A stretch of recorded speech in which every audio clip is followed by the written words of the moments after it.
سلام بنات، كاملين لاباس عليكم؟ نتمنى تكونوا بخير وعلى خير. غادي نحضر معكم هاد الكيكه. تشوفوا انا البنات اللي تتجي اكثر من رائعه، تتجي غزاله غزاله البنات في قمه الروعه. واحد المذاق واحد التعليكه ولا اروع. بالنسبه للناس اللي تيعملوا حميه وبالنسبه للناس ديال داء السكري تولي معتمده عندكم هاد الكيكه، توليو مدمنين عليها. عاد جربوها البنات بهاد الطريقه هذه، غتوليو ما تخطاكمش البنات من الدار، تتجي ولا اروع. واحد المذاق كما قلت لكم، واحد التعليكه ومقوبته البنات، والمنظر ديالها نتوما تشوفوا تيجي المنظر ديالها جميل. بلا ما نشكرها لكم تتجربوها وتعرفوني علاش تنشكرها. بلا ما نطول عليكم ندوزو من المقادير وطريقه التحضير.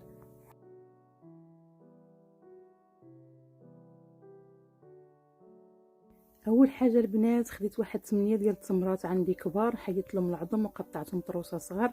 وخديت واحد كاس ديال الحليب اللي ما عامرش، ناقص شويه البنات اللي عندي سخون داك الحليب، يعني غليته ولكن ماشي حتى غلا عادفه. وغادي نعملو في الهاشوار ديالي وغادي نطحنو لينو مزيان. البنات اللي كان عندكم تمر صغير عملوا حتى 10 ديال التمرات، انا عندي تمرات كبار عملت 8. طحنته كما شفتوا تلين مزيان وغادي نحطو على جنب. وخديت هنا البنات 2 كيسان د العنبه ديال الشوفان، وغادي نعمل 2 كيسان ونص. غنطحنهم البنات فهم في الهاشوار، ولكن ما غاديش نطحنهم حتى نلينهم مره. غادي نخليهم البنات بحال الشكل اللي تنطحن، بحال طحين الزرع ملي تيكون بالنخاله ديالو. يعني انا زدت ديك النص كاس اللي قلت لكم، يعني الطوطال خدالي 2 كيسان ونص. غنطحنهم كما شفتوا وما لينتهمش مزيان، يعني خليتهم بحال الشكل ديال طحين الزرع. صافي البنات، وخديت واحد التفاحه غادي نقشرها وغادي نحكها في الحكاكه الغليظه. وخديت هنا البنات كاس نقص منه شويه، كاس الله بقولوا ديال الكوك اللي غادي نعملوه البنات في المقله، وغادي نحمصو ولكن ما تحيدوش يدكم عليه، هو فوق العافيه وانتم بشي واحد المغرف خشبيه تبقاو تحركوه حتى يرجع لكم اللون ديالو بحال الشكل ديال السكر البني، يعني داك السكر الاسمر. حطيته على جنب البنات يبرد. وخديت هنا 3 البيضات بحراره المطبخ، انا عندي البيضات الصغار، لكن عندكم كبار عملوا 2. انا عندي البيضات الصغار عملت 3 ديال البيضات. غادي نضربهم مزيان البنات حتى يتضاعف الحجم ديالهم على 2 المرات او 3 المرات. غنضربهم كما شفتوا وغادي نعمل عليهم مباشره. وغادي نضيف عليهم البنات واحد نص كاس ديال زيت الزيتون اللي عندي خفيفه. يمكن لكم لما كانش عندكم زيت الزيتون تعملوا زيت النباتيه البنات. عملت هنا نص كاس، ولكن عندي هذا الزيت ما عنديش مجهد، عندي زيت زيتون خفيفه. وتنكب شويه بشويه، انا تنخوي ديك الزيت البنات وانا تنضرب. غادي نضيف عليها واحد معلقه ديال الفاني السائله وانا تنضرب البنات. وغادي نعمل ديك كاس ديال التمر اللي طحنته بشويه بشويه.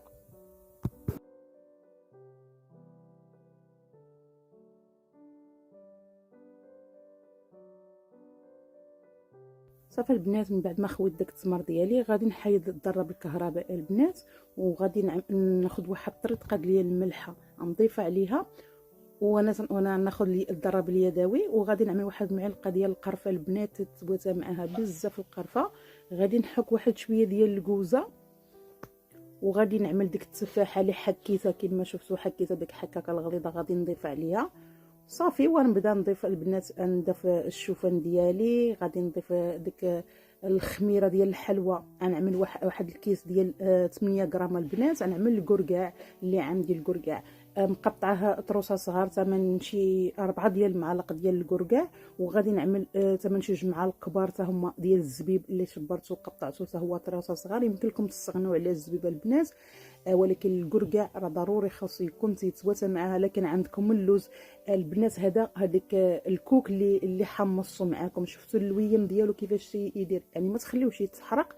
علاش نقول لكم ما تحيدوش يدكم، هو تيتحمر لكم وانتم تتحركوه باش ما يتحرق لكمش، حيت لما مشى تحرق غادي يخسر لكم هذه الكيكه كامله، يعني يجي فيه داك المذاق ديال المروره ما يتسمى ما قرينا والو. يعني مجرد يتحمص لكم يرجع بحال الشكل ديال داك السكر البني. عملت ديك الكيس الخميره كما قلت لكم ديال فئه 8 غرام. وغادي نبدا نضيف الشوفان ديالي بشويه بشويه البنات، يعني غادي هذيك 2 كيسان ونص اللي طحنت غنعملهم كاملا مع داك الكاس اللي ناقص منه شويه ديال الكوك.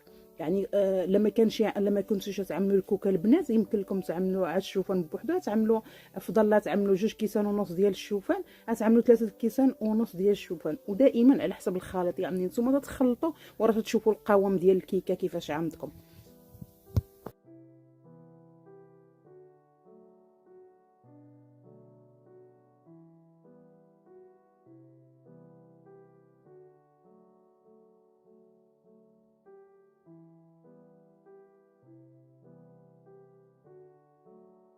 صافي البنات، خديت المول ديالي، عملت له دهنته بالزبيده، وعملت له البابيل البنات باش يلصق فيه هذاك البابيل، يعني درت له الزبده من التحت.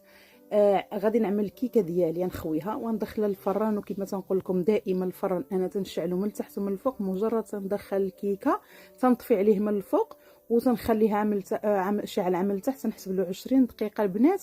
ومن بعد تنشعل عليه الكيكه باش تحمر لي من الوجه ديالها. انا عملت هذا المول هذا رقيق، يعني حاني، لان الشوفان ما تتنفخش البنات، يعني الكيكه كما تعملوها راه تتبقى هيدك. خديت المقيله البنات، عملت فيها 2 معالق ديال العسل حره، وعملت عليها 1 الكاس ديال العنبه ديال اللوز ايفيلي، وتنحمصهم مزيان. هيدا نحمصهم ياخذ لي اللون. من بعد الكيكه ديالي ما طابت كما تشوفوا.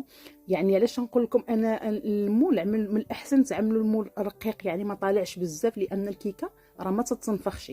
من خرج الكيكه من الفران كما شفتوا، هذيك اللوز اللي حمصته البنات مع ديك 2 معالق العسل، راه 2 معالق كبار لا اقل لا اكثر البنات، عملتهم وتحمص لي مزيان. صافي سرحتها مزيان في ديك الكيكه في الوجه ديالها من طابت، ورجعتها للفران البنات. عاد تشمعت لي، لان اللوز ايفيلي راه ديجا حمصته في ديك مع ديك العسل.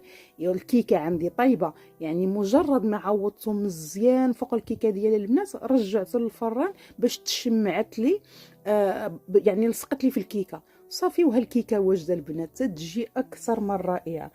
كما قلت لكم هذه بالنسبه للناس ديال داء السكري، الله يشافيهم ويشافي جميع المسلمين يا ربي الحبيب. وبالنسبه للناس اللي دايره الحميه، هذه غادي توليو مدمنين عليها. تتجي واحد الكيكه ولا اروع، والله القسم ما تشبعوا منها. تتاكلي الطرف الاولاني وتقولي نزيد الطرف الثاني، ما تتشبعيش منها. تتجي معلكه مقوته. شنقول لكم، راه الشكيل ديالها تنظن راه شارح راسو وشاكر راسو بيدو. تنتمنى الاقتراح اليوم يعجبكم، وتبارطاجوا الفيديو مع احبابكم وصحابكم باش يعم بالفائده. وما تنسوناش باللايكات فضلا ليس امرا. وغادي نضرب لكم موعد حتى الفيديو قادم. في امان الله، السلام عليكم ورحمه الله وبركاته، بسلامه.